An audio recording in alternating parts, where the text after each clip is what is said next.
કામને કારણે મારા દીકરા વચ્ચે ઝઘડા થાય ને એ મને જરાય પસંદ નથી.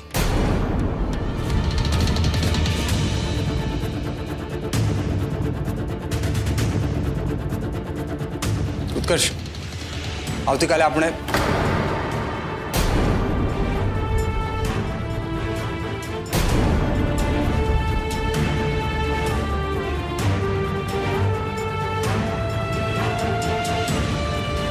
હશે બેટા, તું તારું પ્રતિક્રમણ પતાવીને ઉત્કર્ષને જરૂરથી મળજે.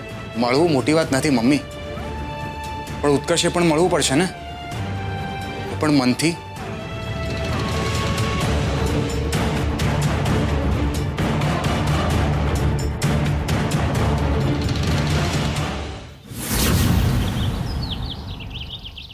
જેલમાં બેઠા બેઠા આ સુશાંતને સમજાય તો સારું કે સ્ત્રીનું મન જીત્યા વગર ક્યારેય એનો પ્રેમ નથી જીતી શકાતો. હવે એ શીખે ના શીખે શું ફરક પડે છે મમ્મી? અત્યારે આપણને તો તકલીફ પડી ગઈ ને. કિંજલના હાથમાં વાગ્યો, પપ્પાના પગમાં, અને બા જેવા લોકોને બોલવાનો મોકો મળી ગયો એ અલગથી. તારી વાત સાચી છે બીજા, હું પણ એ જ વિચારતી હતી કે અચાનકથી જાણે કે બધા જ વિઘ્નો આપણું ઘર જોઈ ગયા છે. મને તો એ નથી સમજાતું કે શું કરવું. વિઘ્નહર્તાને પ્રાર્થના. તું ભૂલી ગઈ મમ્મી? અરે હા, આ બધી લમણાજીકમાં હું આ વાત તો સાવ ભૂલી જ ગઈ. તો ચાલો આપણે બધા ગણપતિ બાપાને પ્રાર્થના કરીએ કે આપણા જીવનમાં આવતા બધા જ વિઘ્નોને હરી લે અને જેટલા પણ દુષ્ટ લોકો છે એને સદબુદ્ધિ આપે.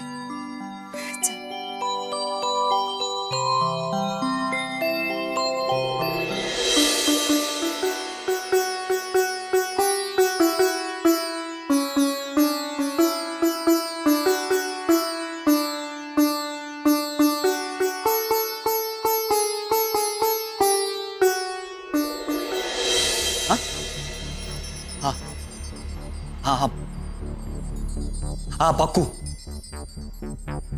રાહુલિયા, હા એ રાહુલિયા, હા સરસ. એ પારકી પંચાયત. એક મિનિટ. હા ઓકે. શું છે પપ્પા? આ જબરદસ્ત જેકપોટની વાત ચાલતી હતી ને તમે વચ્ચે ટપકી પડ્યા. જેકપોટ? કોણે તને લાગ્યો?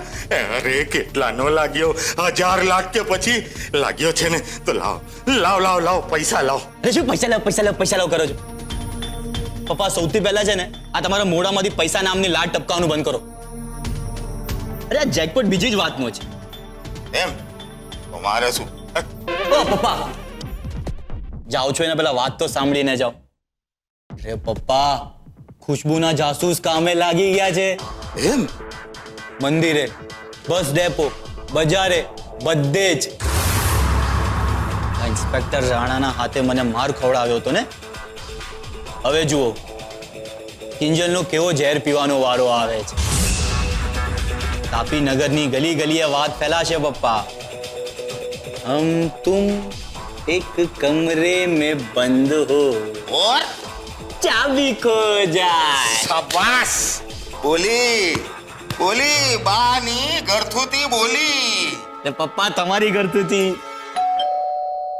હું દરવાજો ખોલું છું.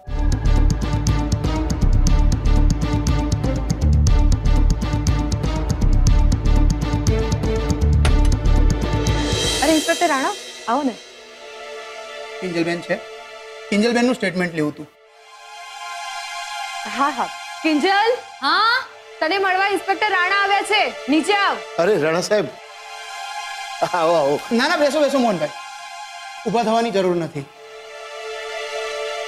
શું ખબર છે પેલા સુશાંતના? અરે બહુ જબરો છે. રીઢા ગુનેગાર પણ મારા મારની સામે હારી જાય. પણ અમેરિકન મોઢામાંથી મગનું નામ મરી ન પાડે ને એટલો મીંઢો છે. બસ એક જ વાત પકડીને બેઠો છે કે કિંજલ તો એની મરજીથી જ આવી હતી. ખોટું છે રાણા સાહેબ.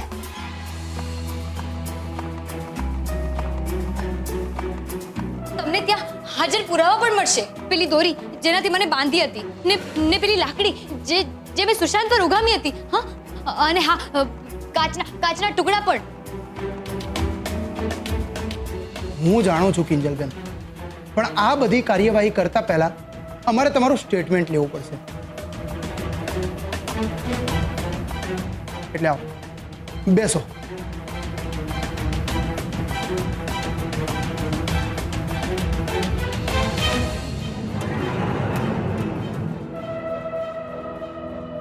તો બોલો, તમને મંદિરેથી ઉપાડી ગયા બાદ સુશાંતે તમારી સાથે શું કર્યું હતું?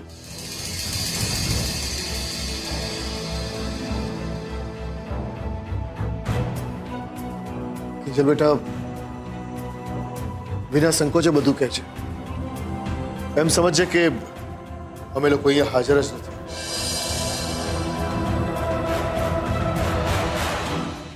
ઇન્સ્પેક્ટર સાહેબ, મને મંદિર પાસેથી ઉપાડી ગયા પછી મને ખબર જ ના પડી કે હું ક્યાં છું, કઈ જગ્યાએ છું. મારા મોઢા પર કપડું ઢાંક્યું હતું, મારા હાથ બાંધી દીધા હતા. મેં મારા બચાવ માટે બૂમો પાડવાની શરૂઆત કરી કે અચાનક કોઈ આવ્યું અને એણે મારા મોઢા પરનું કપડું હટાવી લીધું. મેં પૂછ્યું, કોણ છે અહીંયા? પણ ત્યાં જ કોઈ મારા મોઢા પર પાણી ફેંક્યું.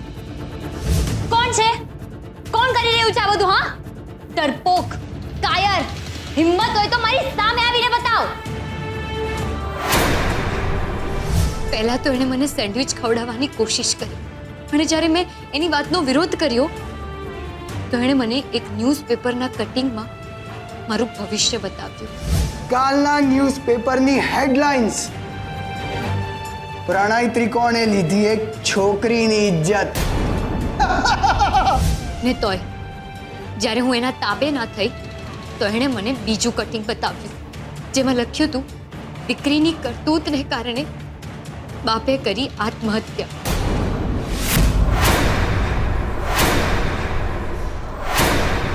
આ જોઈને મને બહુ ગુસ્સો આવ્યો. મેં સીધો એને લાફો મારી દીધો. સુશાંતને સમજાઈ ગયું હતું કે એના જોરની સામે હું નબળી નથી પડવાની. એટલે એણે બીજો દાવ અજમાવ્યો. એ મને પ્રેમથી સમજાવવા બેઠો. કિંજલ, જો કિંજલ, હું તને ખુશ રાખવા માંગુ છું. હું તને સાચે પ્રેમ કરું છું. પછી શું થયું? પછી સુશાંત મારી પાસે રજિસ્ટર મેરેજનું ફોર્મ લઈને આવ્યો. મારા હાથ ખોલી નાખ્યા અને મને કે આના પર સાઇન કર. જ્યારે મેં સાઇન કરવાની ના પાડી તો એણે મને ડરાવવાની કોશિશ કરી, ધમકાવવાની કોશિશ કરી કે મારી સાથે કોઈ પણ જાતની છૂટ લઈ શકે છે.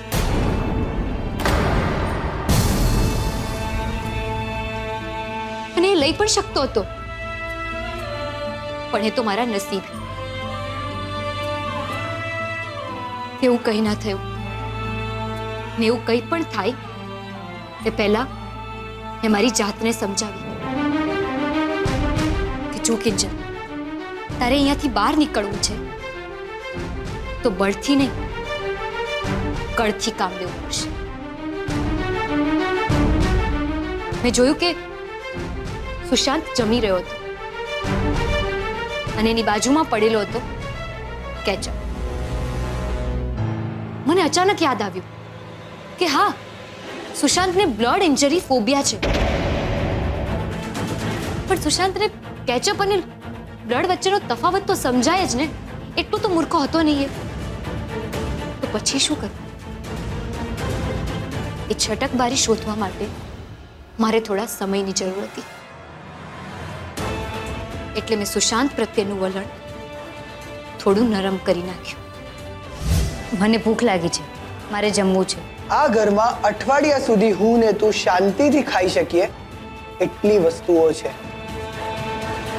એટલે તું પેટ ભરીને ખાજે. ટેન્શન ના લેતી. હું જમવાના બહાને એની સામે બેઠી નેવામાં જ મારું ધ્યાન ગયું કાચના ગ્લાસ પર.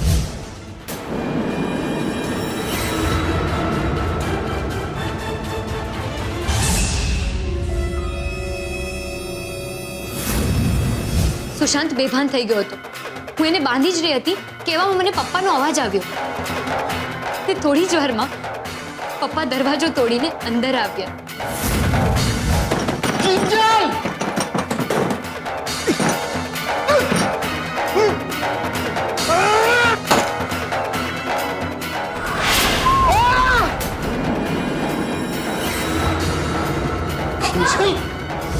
ને એટલામાં જ સુશાંત છૂટી ગયો. ખબર નહીં કેવી રીતે અને એ મારી પાછળ આવ્યો અને એને પપ્પાને લાત મારી.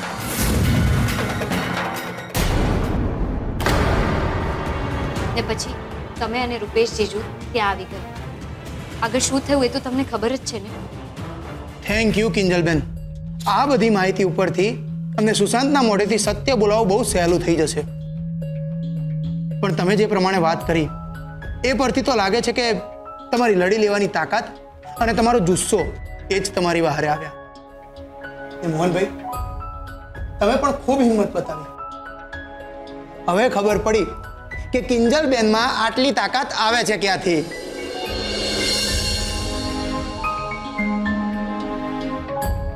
હજુ તમારે એકવાર પોલીસ સ્ટેશન આવવું પડશે. અરે રાણા સાહેબ, હવે ક્યાં આવવા જવા પર પાબંદી છે? પણ તમારા ઉપર તો છે ને. આ પગનો પાટો જોતા 1 મહિનો પાક્કો લાગે છે. અરે મીરા, સાહેબ માટે ચા કોફી કંઈ? હા ના મોહનભાઈ, અત્યારે નહીં. અત્યારે હું ડ્યુટી ઉપર છું. પણ જે દિવસે તમારો પાટો ખુલશે ને એ દિવસે દુકાન આવીને ચા ચોક્કસથી પીશ. ભલે. અત્યારે હું રજા લઉં. ચલો.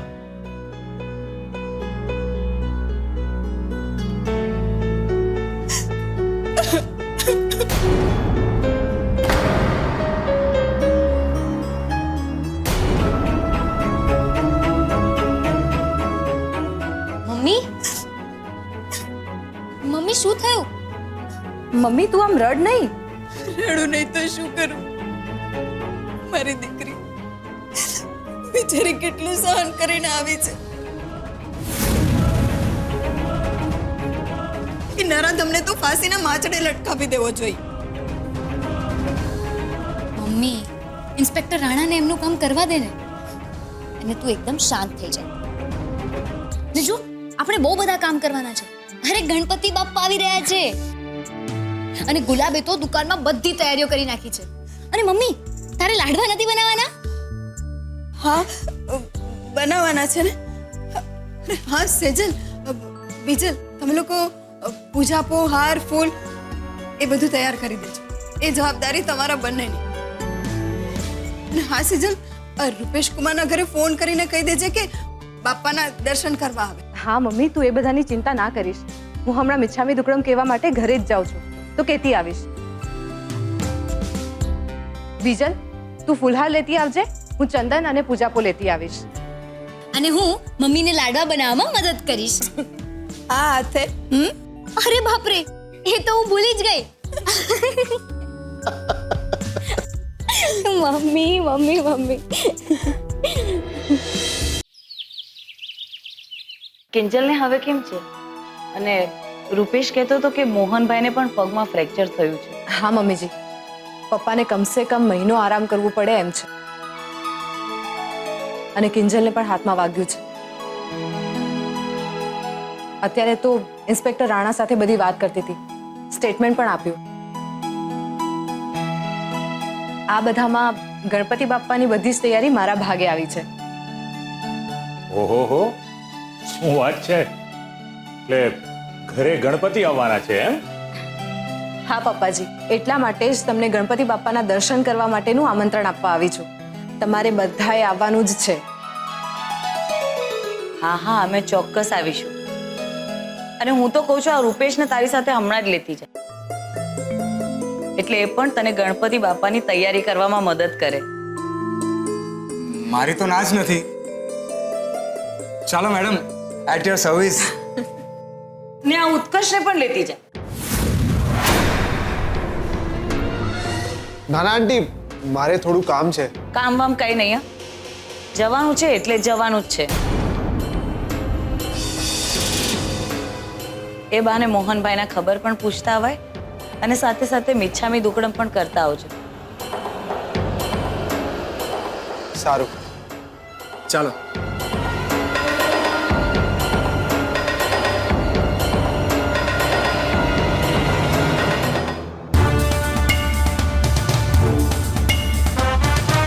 ઉત્કર્ષને જવું નહોતું તો પરાણે આવી રીતે પુણ્ય કરાવવાનો શું અર્થ છે? તું સારી રીતે જાણે છે કે ત્યાં કિંજલ પણ હોવાની. તો કિંજલ પણ અહીંયા જયા પાર્વતીના જાગરણ વખતે આવી હતી ત્યારે એણે તો નહોતું વિચાર્યું કે અહીંયા ઉત્કર્ષ હોવાનો. અને અમુક વ્યવહાર સાચવવા પડે ને એટલે સાચવવા જ પડે. ને મને તો લાગે છે કે આપણે પણ મોહનભાઈના ખબર કાઢવા જવું જ જોઈએ.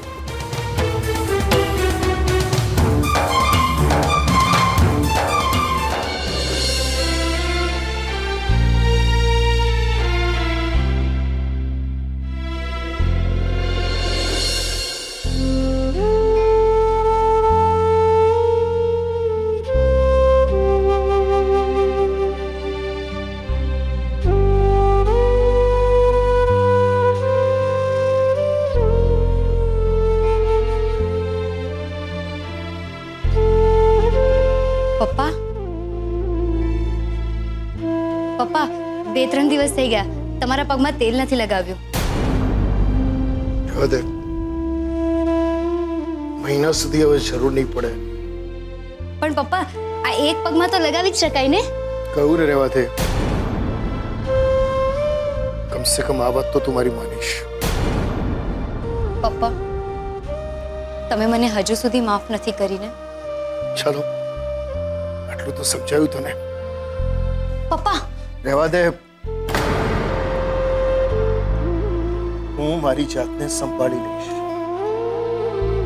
થોડી તકલીફ થશે પણ બધું ઠીક થઈ જશે. પપ્પા, લાસ્ટ ચાન્સ આપો ને પ્લીઝ.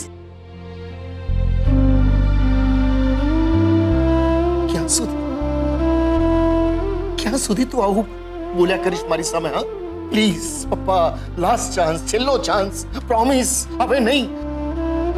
અસંખ્ય વાર તું મારી સામે આ બોલી ચૂકી છે. જે માણસને પોતાના શબ્દોની જ કિંમત ન હોય તો બીજું કોઈ એની કિંમત શું કરે? પપ્પા,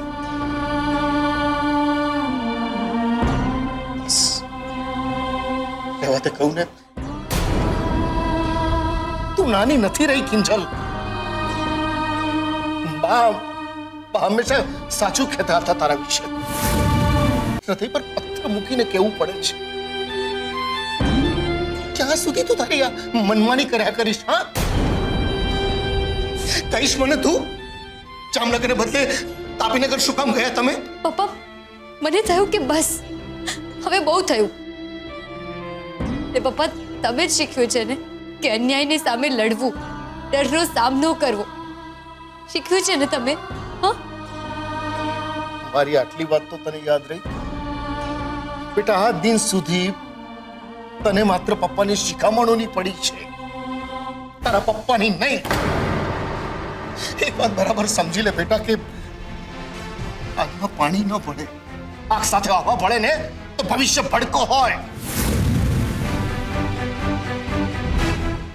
એક વાત બરાબર સમજી લે બેટા, હું મારું કેફેનું સપનું જતું કરી શકીશ, તને નહીં.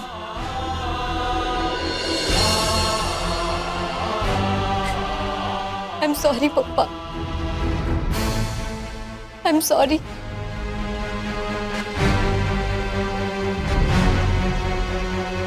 પપ્પા, આજ પછી હું ક્યારેય મારા શબ્દોથી નહીં ફરું, ક્યારેય નહીં. આજ પછી ક્યારેય હું આમ એકલી સાહસ કરવા માટે નહીં નીકળી પડું, ક્યારેય નહીં. પેલા તમને જણાવીશ, તમે હા કહેશો ને?